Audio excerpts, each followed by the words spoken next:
What's good, Boxing World BFV? We back in the building. Hit you with another 1-2.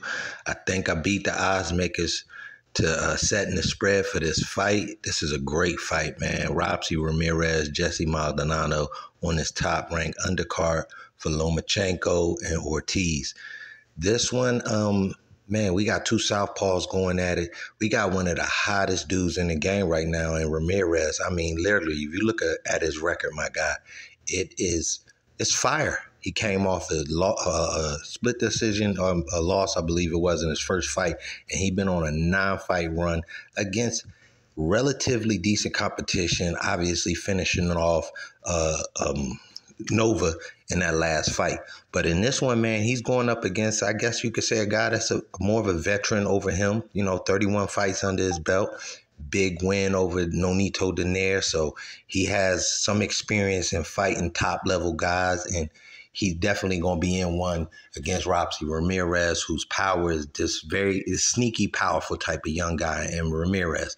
But Maldonado's no slouch when it comes to getting some KOs in his own right, but he really hasn't shown me that I think he can keep guys off of him. He's a counterpuncher from that southpaw position and counterpunches pretty well. If you judge each guy's left hand, I got to give the advantage to Robsy. He uses it a little bit differently. I think Maldonado relies on a left hook more and left hooks to the body more than he does a straight left. And Robsy, he switches up, you know what I mean? He throws a right hook to set you up for that straight left, which he used to knock out Nova with. That being said, though, again, it shouldn't be too messy of a fight because, again, we got two southpaws going at it. So foot issues shouldn't be, part of the game. It's just, to me, the advantage is going to come into who's going to be the presser, who's going to be the guy that's going to be making the action. And I give that to Ramirez. Again, his power is slightly better than Maldonado, so you got to edge him when you start to talk about setting the numbers and kind of setting the betting pace for this fight.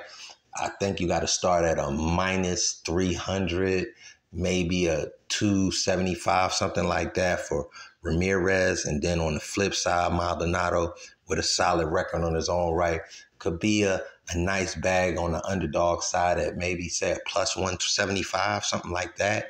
You know what I mean? Because I do think there's a big difference in the Pacific run that each fighter's been on. So when you setting the pace as far as judging a fight, you got to go off of past history, and you got to go off of currently the current pass, basically, is what I'm trying to say. So you set the pace that way, and you can come out with some good numbers. Hopefully, the true odds makers agree with me with this one. Y'all tell me how y'all feel in that comment section. Boxing First Vlog, we here, we work, and shout out to the team from Goodfellas Podcast, G5 Jeff TV, VP Shane, and I'm back.